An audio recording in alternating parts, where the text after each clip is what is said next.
Shri Venkateswara gold తాకట్టులో ఉన్న మీ బంగారాన్ని విడిపించి కొనబడును.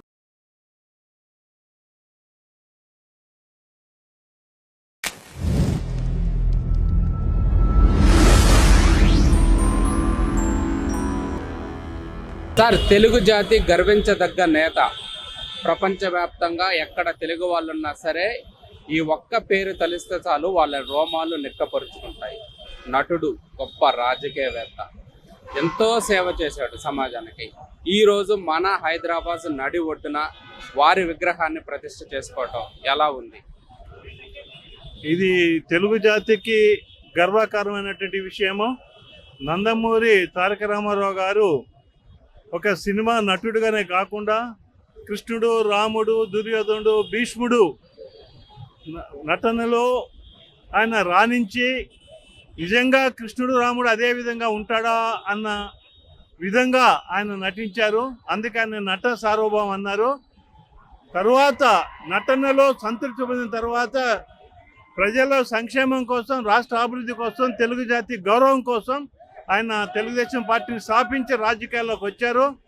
ఎప్పుడు కూడా ఆయన పేదల పాలిట, పేదల పెన్నిది, అన్ని కులాలకు కూడా ప్రాధాన్యత ఇస్తూ పేదవారికి, విద్యావంతులకు, యువకులకు, మహిళలకు ప్రాధాన్యం ఇచ్చినటువంటి ఏకైక నాయకుడు ఎన్టీ రామారావు. కాబట్టే 30 సంవత్సరాలు అయినప్పటికి కూడా ఆయనని ఇంత విధంగా ఒక భగవంతునిలాగా ఆయన భావిస్తూ ఇంతమంది ప్రజానీకం గుండెల్లో చిరస్థాయిగా నిలిచాడంటే అది తెలుగు జాతి గర్వించదగినటువంటి విషయం అని చెప్పేసి నేను తెలియజేస్తాను. చాలా సంతోషం, చాలా బ్రహ్మాండంగా ఉంది. ఎందుకంటే ఇది ఎప్పుడో చేయాల్సిన పని. ఈ కార్యక్రమం మన రాష్ట్ర ముఖ్యమంత్రి రేవంత్ రెడ్డి గారు నిర్ణయం తీసుకుని మన బై ఎలక్షన్లో మాట ఇచ్చాడు, ఇక్కడ పెడతాను నేను నడుబట్టి మీద అమీర్పేటలో బేంద్ర భవన్ ముందరని చెప్పాడు.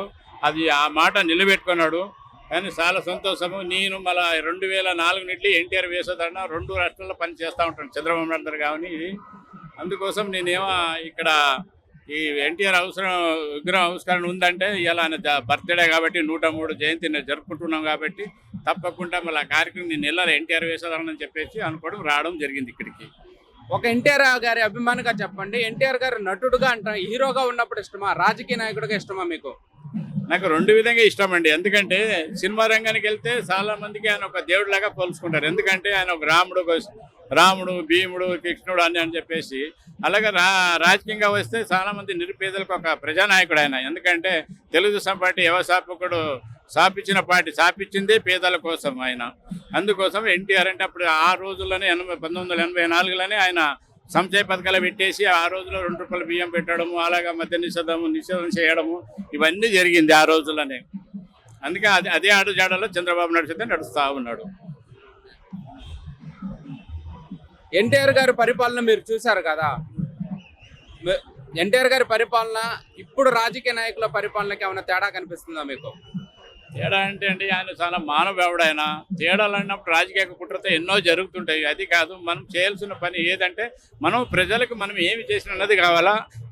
ఆ ఉద్దేశం ఆయనకు ఉంటే ఇప్పుడుండే నాయకుల చేతి ఉంది. అలాగనుకుంటే ఇలా మళ్ళా చంద్రబాబు నాయుడు ఆయన అడుగుజాడుతూ నడిచి ఇప్పుడు ఆంధ్రప్రదేశ్ ఎంతో ముందుకు తీసుకొని వెళ్తున్నాడు. ఎందుకంటే 2 రాష్ట్రాలు విడిపోయిన తర్వాత అన్నదమ్ములకు విడిపోయినాము. కట్టుబట్టలతో అక్కడ వెళ్ళారు ఒక 16,000తో.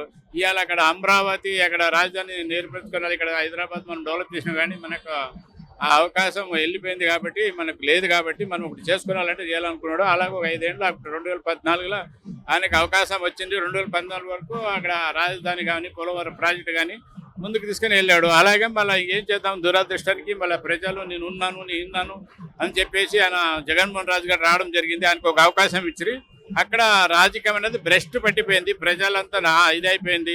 ఆయన ఒకటే టార్గెట్ పెట్టాడు. టార్గెట్ ఏం పెట్టాడంటే ఆయనకు 151 సీట్ ఇస్తే ఆయన ఒక అభివృద్ధి మీద ముందుకు వెళ్ళాక చంద్రబాబు టార్గెట్ పెట్టుకొని ఆయన బ్రాండ్ ఉండకూడదని చెప్పి ఆ ఉద్దేశంతో అన్ని తప్పులు పని చేసుకుంటూ వెళ్ళిపోతుంటే ప్రజల వ్యతిరేకత వచ్చేసి ఏంటి మనం ఇంత నమ్మి ఓటేసి గెలిపించినామో మన రాష్ట్రం బాగు చేసుకున్నారని, ఈయన ఇంకా లాభం లేదు, ఇక ఆయననే గెలిపించుకోవాలని చెప్పేసి అలాగే మళ్ళీ ఆయన ఓటేసి గెలిపించిన తర్వాత 151 11కి వచ్చేసింది.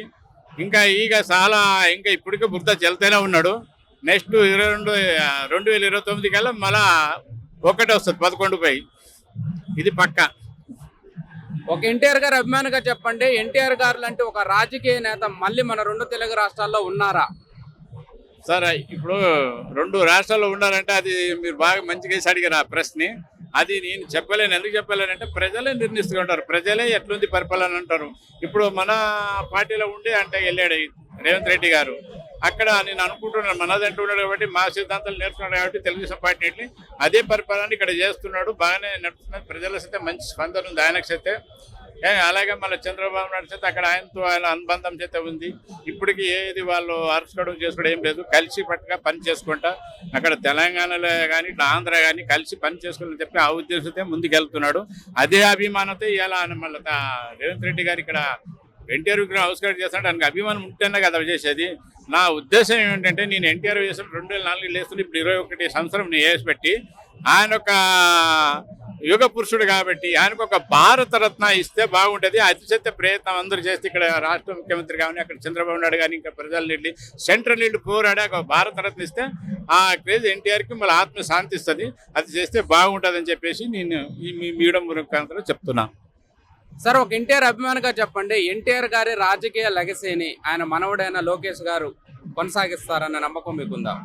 ఎందుకు సాధించాడండి అన్ని ఇప్పుడు చూస్తా లేదా ఆయన ఇదే ఆపోజిట్ పార్టీ వాళ్ళంతా పప్పుగాడు వార్డు నెంబర్ గెలవలేనాడు, వాడేం పని చేస్తాడు ప్రజలకు అన్నవాడు ఇవాళ చూపిస్తుండే కదండి. ఇక నిరసన అంతా కనిపిస్తూనే ఉంది కదా అన్న మాట్లాడే తీరు చూస్తే అని చేసి అభివృద్ధి పనుల మీద చూస్తే ఎన్నో మంది నిధులు తెచ్చి ఇక్కడ మనం అమరావతి మనం డెవలప్ చేసుకుంటే చాలా మంది యువకులు చదువుకొని ఉన్నారు, వాళ్ళకి ఒక జాబ్ ఇవ్వాలని చెప్పి జాబ్ క్యాలెండర్ చేస్తే వదులుతా ఉన్నాడు, చేస్తూ ఉన్నాడు.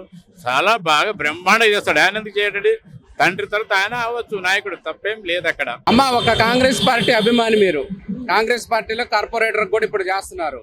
ఇప్పుడు తెలుగుదేశం పార్టీకి సంబంధించిన గొప్ప నాయకుడు ఎన్టీఆర్ గారి విగ్రహావిష్కరణకే వచ్చారు మీరు, మీ అభిప్రాయం ఏంటి?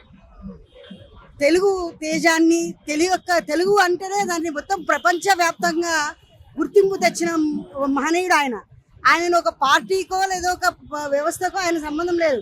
మొత్తం తెలుగు వారి యొక్క తేజాన్ని ప్రపంచం నలుమూలలా, ఆయనంటే ఒక కృష్ణుడు, ఆయనంటే ఒక రాముడు, దేవుడిని ఎవరైనా సరే గుర్తించారు అంటే ఆయన రూపంలోనే.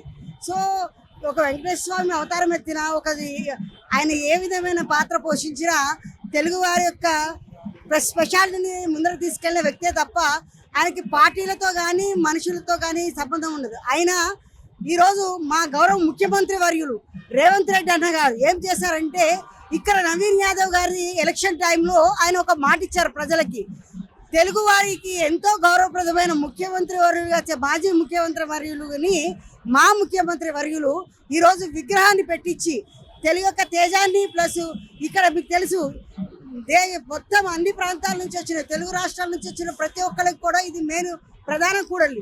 ఈ కూడల్లో ఆయన యొక్క విగ్రహం ఉంటే ఆయన కీర్తి అన్ని దశ దిశలో వ్యాపించడమే కాకుండా మా ముఖ్యమంత్రి గారు కూడా ఏదైతే మా ఎలక్షన్ టైంలో నవీన్ యాదవ్ గారిని గెలిపించే టైంలో ప్రజలకు ఏదైతే మాట ఇచ్చారో ఒక్క మాట ఇస్తే ఆయన ఒక్క మాట కూడా మర్చిపోడు. రేవంత్ రెడ్డి గారి మాట అంటే శాసనం, ఆయన చేయబట్టే ఈ రోజు ఇక్కడ ఈ విగ్రహం నెలకొంది. సో అందుకని మేము పార్టీలకు అతీతంగా రేవంత్ రెడ్డి అన్న గారి తరపున వచ్చాము. తారక రామారావు గారిని ఎప్పుడు కూడా ఇలాగే స్మరించుకుంటూ ఉంటాం. చాలా సంతోషం, చాలా శుభపరిమాణం. తెలంగాణ గడ్డ మీద తెలుగుదేశం పార్టీ 1942లో పుట్టింది. 7 సంవత్సరాలు నిరంతరంగా ముఖ్యమంత్రిగా చేశాడు ఆయన. రాష్ట్ర విభజన తర్వాత కూడా ఆంధ్రప్రదేశ్లో కూడా ఆయన ముఖ్యమంత్రిగా కొనసాగాడు. ఈ 45 సంవత్సరాలు తెలుగుదేశం పార్టీ పెట్టి ఇప్పటికి కూడా ఆయన మీద అభిమానం తరగలేదు. ఖండాంతరాల్లో మొత్తం 18 ఖండ దేశాల్లో కూడా ఈ వర్చువల్ మీటింగ్ జరిగింది. మొత్తం ఇలా లైవ్ టెలికాస్ట్ అంటే వర్చువల్ మీటింగ్లో 18 లక్షల మంది పాల్గొన్నారు. చూసారు ఇలా ఇంత శుభ్రం. తెలంగాణలో పార్టీ లేకపోయినా 2012 20 సంవత్సరం పార్టీ లేకపోయినా ఇంత వేవ్ ఉందంటే నిజంగా ఆయన చేసిన క్రమశిక్షణ ఒరవడి నూతన మంచిది. సార్, హైదరాబాద్ నడకట్ట మీదకే ఎన్టీఆర్ గారి విగ్రహం వచ్చేసింది. అలానే తెలంగాణ రాష్ట్రంలో టీడీపీ గవర్నమెంట్ కూడా వచ్చే అవకాశాలు ఉన్నాయా? మీ అభిప్రాయం ఏంటి? కూటమి కనుక ఏర్పాటు అయితే గ్యారంటీ వస్తుంది. గ్యారంటీ కూటమి ఏర్పాటు ఆ దిశగా ప్రయత్నాలు జరుగుతున్నాయి. వచ్చేస్తుంది. ఎందుకంటే పాత నాయకులందరూ వస్తున్నారు. బయటికి వెళ్ళిపోయిన టీఆర్ఎస్లో పోయిన కాంగ్రెస్ పోయిన నాయకులందరూ ఇలా ఎన్టీఆర్ ఘాట్కి వచ్చారు, అందరూ వచ్చారు, మొత్తం టెస్ట్ బంక్ వచ్చారు. కాబట్టి శుభసారం. ఎందుకంటే బాబు గారు ఇంకా వాళ్ళ గేట్లు తెరవలే, గేట్లు తెరిస్తే మొత్తం అందరూ వచ్చేస్తారు. ఈ రోజున విశ్వవిఖ్యాత నట సార్వభౌముడు నందమూరి తారక రామారావు గారి విగ్రహాన్ని హైదరాబాద్ నడి బొడ్డున అదే మైత్రివనాన్ని పక్కన అమీర్పేటలో పెట్టడం అనేది చాలా ఆనందదాయకం. ఈ రోజున నందమూరి తారక రామారావు గారు తెలంగాణలో ఎంత మంచి పనులు చేశాడు అనేది ప్రతి ఒక్కరికి కూడా తెలుసు. ఈ రోజున బడుగు బలహీన వర్గాలకి, మైనారిటీ వర్గాలు కూడా ఒక దారి చూపిన వ్యక్తి నందమూరి తారక రామారావు గారు. ఆ రోజున అరాచకుల పరిపాలన గురించి కానీ, లేకపోతే పాలకుల పరిపాలన గురించి కానీ రక్షించడం కోసం ఈ తెలుగుదేశం పార్టీ అనేది స్థాపించి ఎంతో మందికి జీవితాన్ని ప్రసాదించిన ఏకైక వ్యక్తి నందమూరి తారక రామారావు గారు. ఆయన సినీ రంగంలోనే కాదు, ఆఖరికి వ్యవసాయ రంగంలోనే కాదు, అంతేకాకుండా రాజకీయ రంగంలో కూడా ప్రతి ఒక్కరిని కూడా ఉత్తేజపరిచిన వ్యక్తి నందమూరి తారక రామారావు గారు. ఈ రోజున తెలుగు వారు అనే వాళ్ళు ఆంధ్రప్రదేశే కాదు, భారతదేశం కాదు, యావత్ ప్రపంచం మొత్తాన్ని కూడా ఎలుగెత్తి చాటుతున్నారంటే అది కేవలం మూలాలు వేసిన వ్యక్తి నందమూరి తారక రామారావు గారు. అలాంటి గొప్ప వ్యక్తి, అలాంటి నందమూరి తారక రామారావు గారి విగ్రహాన్ని ఈ రోజున ఇక్కడ స్థాపించడం అనేది మా అందరూ కూడా చాలా ఆనందంగా ఉంది. అంతేకాకుండా ఈ రోజున తెలంగాణ లేదు, ఆంధ్రప్రదేశ్ లేదు, తెలుగు వారు ఎక్కడున్నా సరే ఈ రోజున చెప్పుకోదగ్గ వ్యక్తి నందమూరి తారక రామారావు గారు. అలాంటి తారక రామారావు గారు యొక్క చేసిన ప్రయోజనాల వల్ల ఈ రోజున ఇంత మంది కూడా ముందుకెళ్తున్నారంటే మా అందరూ కూడా చాలా ఆనందంగా ఉందండి. మేమందరం కూడా చాలా హ్యాపీగా ఉన్నాం. తను చేసిన పనులు అయితే చాలా చక్కగా చేసింది. చాలా మన తెలుగింటి ఆడపడుచులకి ఒక గౌరవ మర్యాదలు తెచ్చింది ఎన్టీఆర్. ఆ తర్వాతలో ఇంకా చెప్పుకోవడానికి రాజకీయం అంటే ఇంకొక వింతగనమాట. ఆయన రాజకీయం అయిపోయిన తర్వాత ఇంకా ఏరే రాజకీయాలు అంటే మనం ఒకరిని విమర్శించకూడదులే కానీ ఆయన పరిపాలన చాలా గొప్పది. ఆయన చాలా గొప్ప పనులు చేసింది అనమాట. మరి హైదరాబాద్లో డెవలప్మెంట్ అంటే చాలా వరకు ఆయనే చేసి ఉన్నాడని అనుకుంటున్నారు. మాకైతే తెలియదులే, ఎందుకంటే మా ఏజ్ వాళ్ళకి సరిపోదు. ఎన్టీఆర్ గారి విగ్రహం పెడుతున్నారు కదా, మీకు ఎలా అనిపిస్తుంది? బాగా సంతోషంగా ఉంది. ఓకే, మీరు ఎన్టీఆర్ గారిని చూసారుగా? అంటే మీ జనరేషన్ కదా ఎన్టీఆర్ గారు. ఎన్టీ రామారావు చూసారా? అప్పుడు తిరిగాడు చూడు ఫస్ట్ లో, అప్పుడు చూసా. ఓకే, సినిమాలు చూసే వాళ్ళకి ఫుల్. ఓకే, ఎస్వి రామ్ గారు, రామారావు గారు అంటే వెనకటి సినిమాలు వేరు, ఇప్పుడు సినిమాలు వేరు. ఓకే, అంటే వేరే ఇలా చించవచ్చు కదా, గోల్డ్ ఈజ్ గోల్డ్ అన్నారు అంతే. అప్పుడు టాప్ యాక్టర్లు. ఓకే, ఆయన నటుడుగా ఇష్టమా, రాజకీయ నాయకుడుగా ఇష్టమా ఎన్టీఆర్ అంటే మీకు? అభిమానం. చిన్నప్పటి నుంచి ఆయన సినిమాలు ఎక్కువ చూసేవాడి, అవన్నీ మళ్ళీ ఇది అభిమానం. మీ అభిమాన నటుడు విగ్రహం నడి ఒడ్డున పెట్టారు కదా, ఎలా అనిపిస్తుంది? సంతోషంగా ఉంది బాబు.